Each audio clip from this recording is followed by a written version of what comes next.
का पार्ट 7 में चर्चा करेंगे। मौर्य वंश का जब पतन हुआ तब कौन से वंश का स्थापना हुआ? मौर्य वंश के बाद जो है ना ब्राह्मण साम्राज्य का उदय हुआ था। क्या हुआ था? ब्राह्मण साम्राज्य का उदय हुआ था। ठीक है। इसमें मुख्य रूप से शुंग वंश एवं कण्व वंश, फिर सतवाहन वगैरह वगैरह। ठीक है। तो हम इस पे चर्चा करेंगे। सबसे पहले क्या हुआ कि पुष्यमित्र जो था ना, पुष्यमित्र शुंग, जो बृहदत्त का बृहदत्त का जो था सेनापति था। मौर्य वंश का अंतिम राजा बृहदत्त हुआ, उसका सेनापति पुष्यमित्र शुंग था। उसने क्या करा, बृहदत्त को हरा करके 185 ईस्वी में उसको मार दिया, उस गद्दी को अपना लिया। और इस प्रकार उसने क्या करा, शुंग वंश की स्थापना की, नींव डाली। ये ब्राह्मण जाति का था। चूंकि ये ब्राह्मण जाति का था इसलिए इसे ब्राह्मण वंश भी कहते हैं। इसने अपनी राजधानी विदिशा में बनाया। विदिशा में अपनी राजधानी, पुष्यमित्र शुंग का राजधानी विदिशा में थी। यूनानी यूनानी इंडो यूनानी शासक था मिनांडर। मिनांडर को हराया था पुष्यमित्र शुंग ने। पुष्यमित्र शुंग जो 2 बार अश्वमेध यज्ञ किया था, एक बार राजसूरी यज्ञ किया, 2 बार अश्वमेध यज्ञ किया था। और ये पतंजलि जो थे ना, इन्हीं के दरबारी थे। पतंजलि इन्हीं के दरबार में थे, तो इन्होंने ही करवाया था पतंजलि। भरुत स्तूप जो था निर्माण भी ना पुष्यमित्र शुंग ने ही किया था। भरुत स्तूप जो था उसका निर्माण किसने किया था? पुष्यमित्र शुंग। बोलने भी नहीं आता मुझे यार। पुष्यमित्र शुंग। ये जो भरहुत स्तूप उसका निर्माण करवाया था। शुंग वंश का अंतिम शासक हुआ देवभूति। इसकी हत्या 1773 ईस्वी में कर दी, वासुदेव ने किया था। और वासुदेव हत्या करके गद्दी पर बैठ गया और कण्व वंश की स्थापना कर दी। कण्व वंश की अंतिम राजा हुए सुशर्मा। सुशर्मा हुए। अब सुशर्मा की भी हत्या कर देता है कोई न कोई। भाई एक राजा को हत्या, पहले तो ऐसे ही होता था, एक राजा को हत्या करके दूसरा राजा बैठता था। सुशर्मा की हत्या जो है सिमुक ने करा था। सुशर्मा की हत्या 600 ईस्वी 60 ईसा पूर्व ने कर दिया था सिमुक। सिमुक ने सुशर्मा का हत्या किया था। सुशर्मा कौन था? कण्व वंश का अंतिम शासक था। और उसने क्या करा, सातवाहन वंश की स्थापना कर दी। आंध्र सतवाहन भी कहते हैं इसको। और इसने अपनी राजधानी प्रतिष्ठान में रखा, जो गोदावरी नदी के तट पर था। प्रतिष्ठान महाराष्ट्र के औरंगाबाद जिले में पड़ता है। ठीक है। प्रतिष्ठान महाराष्ट्र का औरंगाबाद जिला। सतवाहन वंश के जो प्रमुख शासक हुए, सिमुक हुए, सातकर्णी हुए, गौतमी पुत्र हुए सातकर्णी, वशिष्ठा पुत्र पुल्लुमावी, यज्ञश्री सातकर्णी। सातकर्णी ने 2 अश्वमेध यज्ञ किया था और एक राजसूरी यज्ञ किया था। सातवाहनों जो शासक थे उनके समय में जो प्रमुख साहित्यकार थे, हाल एवं गुनाड हुए थे।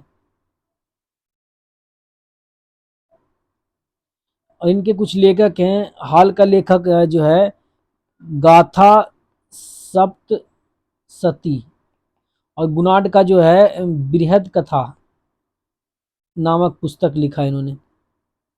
सतवाहन ने सोना चांदी का भरपूर सिक्के जारी किए। सर्वाधिक शीशा जो है ना, शीशा का सर्वाधिक शीशा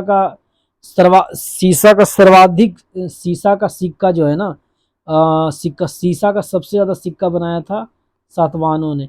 और ये शीशा लाते थे कहाँ से? रोम से लाते थे। और ये ब्राह्मणों को भूमि अनुदान देने की प्रथा इन्होंने शुरू करा था, भर भर के दिया। बाद में गुप्त काल में ये सब चलता रहा, अभी कालांतर में भी चलता रहा।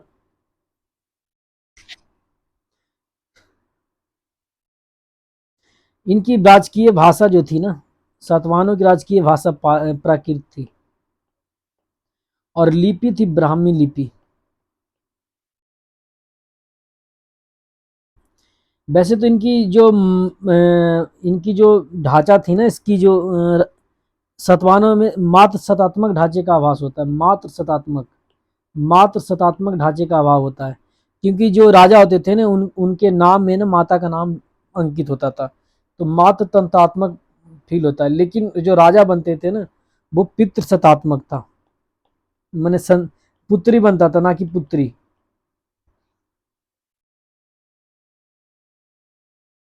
ग्राम में जो होते थे ना सतवाहन समय में जो था गांव में जो प्रशासनिक देता था गौमिक नाम का, गौमिक को सौंपा जाता था।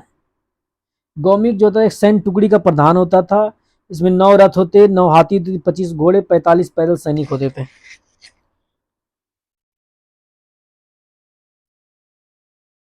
अजंता की गुफा, एलोरा गुफा का निर्माण में एवं अमरावती का कला विकास में इनका सतवाहनों का बहुत बड़ा योगदान रहा है। आंध्र प्रदेश के गुंटूर जिला में जो है ना स्थित धरनी कोट सातवाहन काल में धानीय कटक भी कहा जाता था इसको। ये अमरावती के निकट है। उस समय क्या होती थी ना सातवाहनों की राजधानी माना जाता था। इसका इसी कारण व्यापारिक मंडी भी था ये। सातवाहनों की व्यापारिक मंडी था धानी केट, समझ गए, इसको व्यापारिक मंडी भी कहते थे। और बाद में ये बौद्ध धर्म के रूप में भी फेमस हुए, क्योंकि जो बड़े बड़े जो व्यापारी थे बौद्ध धर्म का प्रचार प्रसार भी वहाँ करा, स्तूप का निर्माण भी करा, बौद्ध स्मारकों का निर्माण करा। इस प्रकार माना जाता है, सतवाहनों को कहा जाता है ना कि उत्तर भारत और दक्षिण भारत के सेतु के रूप में जाना जाता है। सतवाहनों को दक्षिण भारत और उत्तर भारत के बीच सेतु के रूप में जाना जाता है। अब कुछ वंश और देते, चेदी वंश, चेदी वंश, चेदी राजवंश जो कलिंग, हमने बताया ना कलिंग जो जिसकी राजधानी तोसली हुआ करती थी।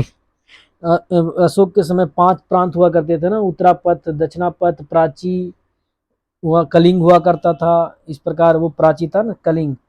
ये जो संभवतः जो है ना अशोक के मृत्यु के प्रथम शताब्दी ईसा पूर्व में कलिंग में चेदी राजवंश का उदय हुआ था। इसका उल्लेख जो है ना गुफा अभिलेख में मिलता है। उसके जो राजा हुए थे ना खारवेल हुए थे, बड़ा फेमस राजा हुए थे, ये जैन मतावली के थे। और इन्होंने क्या जैन मुनियों ने उदयगिरी पहाड़ी में ना गुफाएं का निर्माण भी कराया था। अब बात करते हैं विदेशी आक्रमण, अवन्य आक्रमण भी बोलते हैं विदेशी आक्रमण को। भारत के यवन आक्रमण, बाहरी जो आक्रमण हुए उसके बारे में बात करते हैं। पहले तो हिंद यूनानियों ने आक्रमण किया, इसके बाद आए शक, इसके बाद पल्लव, इसके बाद कुषाण। हिंद यूनानी, शक, पल्लव और कुषाण, इस प्रकार इनका क्रम हुआ था।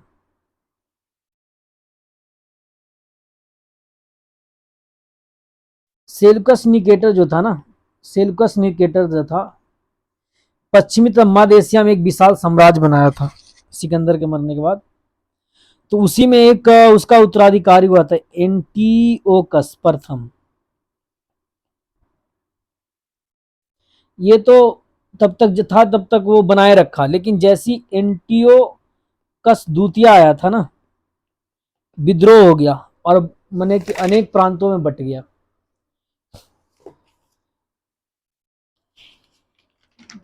अनेक प्रांतों में स्वतंत्र हो गया। ठीक है, ये बात हो रही है कहाँ की, ये बात हो रहा है पश्चिमी तथा मध्य एशिया की बात हो रही है। ठीक है, पश्चिम तथा मध्य एशिया की, मध्य एशिया माने मिडिल, तुर्कमेनिस्तान ये सब वगैरह वगैरह लेकर के, अफगानिस्तान के ये सब वगैरह वगैरह लेके मध्य एशिया के बारे में हो रहा है। ठीक है, भारत पर सबसे पहला जो आक्रमण था बैक्ट्रिया के द्वारा किया गया था। शासक थे डेमीट्रियस, इन्होंने करा था आक्रमण। 190 ईसा पूर्व में करा था भारत पर आक्रमण करा। और ये अफगानिस्तान, पंजाब, सिंध पर बहुत बड़े भाग पर अधिकार कर लिया। अफगानिस्तान जीत लिया, पंजाब जीत लिया, सिंध जीत लिया और उस पर अधिकार कर लिया। और इसने अपनी राजधानी साकल बनाई, साकल। इसे हिंद यूनानी या बैक्टीरिया, हिंद यूनानी या बैक्टीरिया भी बोला जाता है।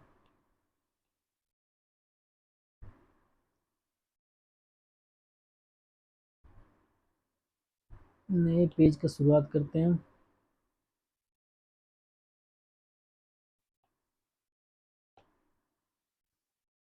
तो हम देखेंगे कि साकल को राजधानी बनाया था हिंद यूनानी।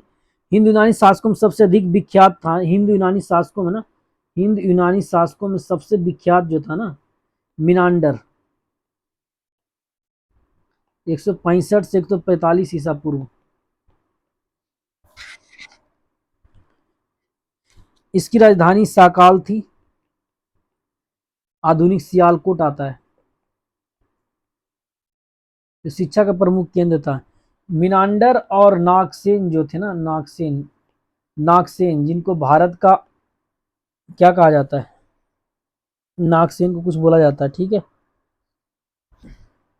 शेक्सपियर, नागार्जुन को बोला था, सॉरी, नागसेन या नागार्जुन, शेक्सपियर कहा जाता है इनको, नागार्जुन, नागार्जुन, नागसेन को ही इनके बीच एक प्रश्न उत्तर हुआ था बौद्ध धर्म को लेकर के, बौद्ध धर्म की दीक्षा लेकर के, जिसको एक रूप से जिनके प्रश्न और उत्तर को मिलिंद पन्हों में, अर्थात मिलिंद के प्रश्न, समझ गया, मिलिंद के प्रश्न, मिनांडर का प्रश्न और नागार्जुन का जवाब था इसमें, तो मिलिंद पन्हो नाम का एक ग्रंथ बना, मिलिंद प्रश्न कहलाया।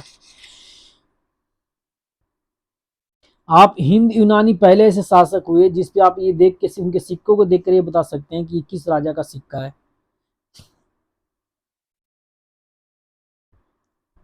हिंद यूनानी शासकों ने पश्चिमोत्तर भारत में ना, सीमा प्रांत में ना, यूनान की प्राचीन कला चलाई, जिसको कहते हेलिनिस्टिक कला, हेलिनिस्टिक आर्ट बोलते इसको। इसी से गंधार कला का विकास हुआ था।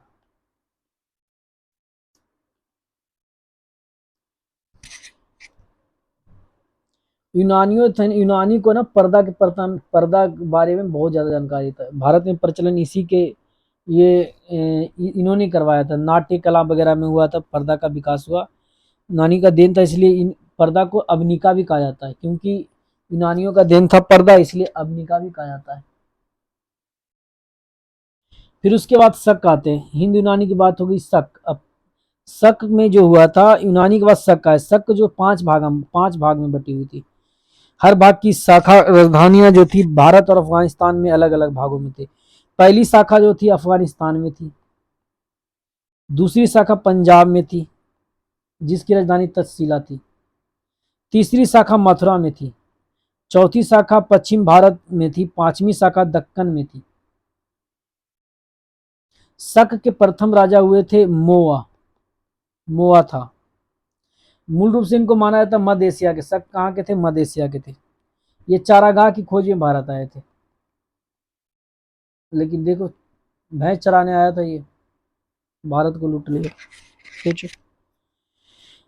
1588 ईसा पूर्व जो था, उज्जैन के एक राजा थे, स्थानीय राजा ने शकों को मार के खदेड़ के भगा दिया, भरदम पीटा, और उन्होंने उन्हीं के नाम पे विक्रमादित्य की उपाधि उन्होंने धारण किया।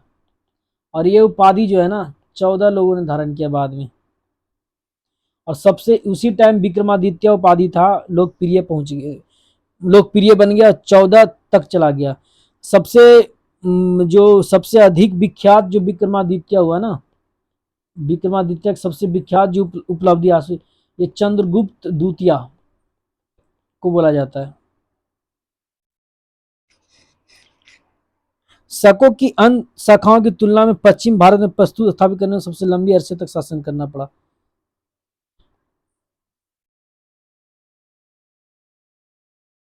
शकों का प्रतापी राजा तो था, शक का जो सबसे प्रतापी राजा था ना, रुद्र दामन प्रथम था, जिसका शासन 130 से 150 ईस्वी पूर्व माना जाता है। इसने गुजरात के बहुत बड़े भाग पर शासन किया था। इसने काठियावाड़ जो है, गुजरात का काठियावाड़ जो है जिला, जो है जो भी है, वहाँ सुदर्शन झील है, उसका जीर्णोद्धार किया था। सुदर्शन झील बनाने में पुराना इतिहास, इसका अशोक टाइम नहीं बना था। रुद्र दामन जो था ना, रुद्र दामन, ये भी, रुद्र दामन जो था ये भी शकों का राजा था। ये संस्कृत का बहुत बड़ा प्रेमी था। उसने संस्कृत में एक अभिलेख लिखवाया था, गिरनार अभिलेख। इसके पहले जितने भी लेख लिखे जाते थे ना, या तो प्राकृत भाषा में लिखे गए थे या पाली भाषा में लिखे गए थे। शक जो थे ना, भारत में अपने आप को ना क्षत्रप कहते थे। क्या कहते थे, क्षत्रप कहते थे, राजा शक अपने अपने राजा को, अपने शक के जो भारत में शक राजा अपने आप को क्षत्रप कहते थे। इसके बाद शक के बाद आते हैं पल्लव।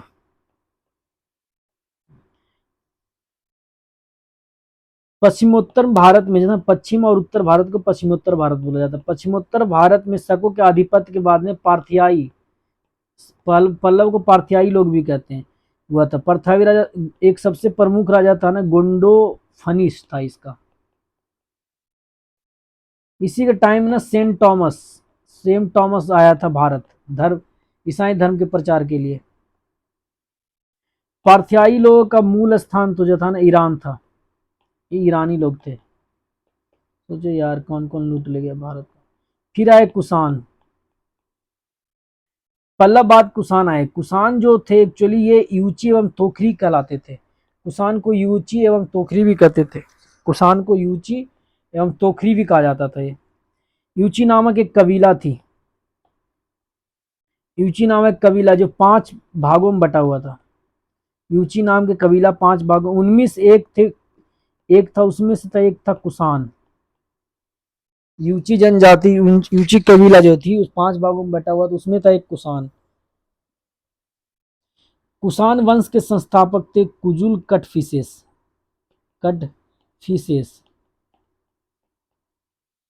सबसे प्रतापी राजा हुआ था इसका कनिष्क। इसकी राजधानी पुरुषपुर, वर्तमान में पेशावर।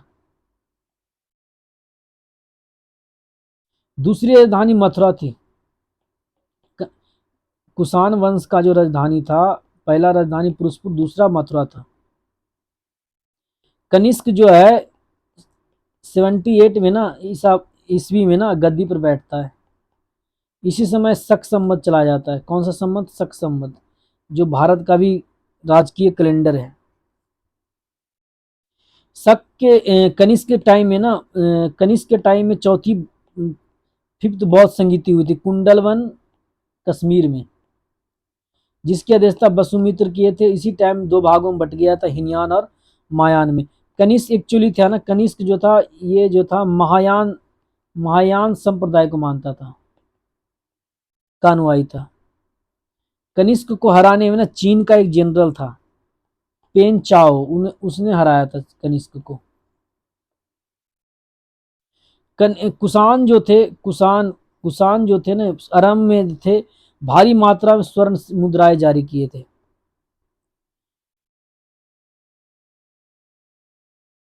सर्वाधिक सोने के सिक्के जारी करने वाला यही था। जबकि उत्तर एवं उत्तर पश्चिम में तांबे के सिक्के जारी किए थे इन्होंने। कनिष्क का राजवैद का नाम था चरक, इसने लिखा था चरक संहिता। ये आयुर्वेद का विद्वान था, कनिष्क के दरबार में थे ये। चरक संहिता में जो 8 भाग है और 120 अध्याय है। इसे भारतीय चिकित्सा का विश्व कोश भी कहा जाता है, इंसाइक्लोपीडिया भी कहा जाता है। इंसाइक्लोपीडिया ऑफ आयुर्वेद चरक संहिता कहा जाता है। महाभिभाषा सूत्र का अभिपादन जो किया था, लिखा था वसुमित्र ने किया था। इसे बौद्ध धर्म का विश्व कोश कहा जाता है, इंसाइक्लोपीडिया बोला जाता है, विकिपीडिया बोलिए, जो भी बोलिए। महाभिभाषा। कनिष्क के राजकवि थे अश्वघोष। राजकवि कौन थे? अश्वघोष, जिन्होंने एक किताब लिखी थी बुद्ध चरित्र, जो बौद्धों का रामायण बोला जाता है इसे, बौद्धों का रामायण।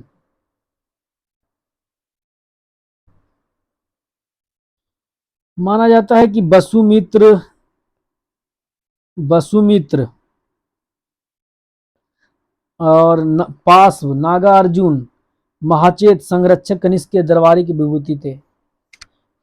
भारत का आइंस्टीन बोला जाता है यार, सॉरी, नागार्जुन को ना भारत का आइंस्टीन बोला जाता है। नागार्जुन को भारत का आइंस्टीन बोला जाता है। नागार्जुन थे ना, उन्होंने सापेक्षता का सिद्धांत दिया था, जिसको माध्यमिक सूत्र भी बोलते हैं, माध्यमिक सूत्र। नागार्जुन, सोचो यार। कनिष्क की मृत्यु 102 ईस्वी में हो जाती है। कुषाण वंश का अंतिम शासक बनता है वासुदेव। कुषाण राजा देवपुत्र अपने आप कुषाण राजा अपने आप को देवपुत्र कहते थे, जबकि शक के राजा थे वो अपने आप को क्षत्रप कहते थे। माना जाता है कि गंधार शैली और मथुरा शैली जो है ना, का सर्वाधिक विकास जो हुआ था कनिष्क के शासनकाल में हुआ था। तक्षशिला जो उस समय था ना, गंधार कला के लिए फेमस था, गंधार कला के लिए विख्यात था। रेशम बनाने का तकनीक जो है ना, तकनीक सबसे पहले चीन में हुआ था। रेशम बनाने तकनीक का आविष्कार सबसे पहले चीन में हुआ था। मथुरा में कनिष्क के टाइम में मथुरा जो है ना वस्त्र उद्योग का केंद्र था। कनिष्क के टाइम में जो हुआ था ना, कुषाण काल में सबसे ज्यादा विकास किसी चीज में हुआ था, वास्तुकला में हुआ था। कनिष्क के समय में सबसे ज्यादा विकास वास्तुकला में हुआ था। इसी टाइम बुद्ध की खड़ी प्रतिमा बनाई गई थी, बुद्ध की खड़ी प्रतिमा बनाई गई थी इसी टाइम। रेशम मार्ग का निर्माण भी इन्होंने करा था, कनिष्क नहीं। सिल्क रोड आज बोलते हैं इसको, सिल्क रोड बहुत पुराना रोड है। तो इस प्रकार ये खत्म होता है।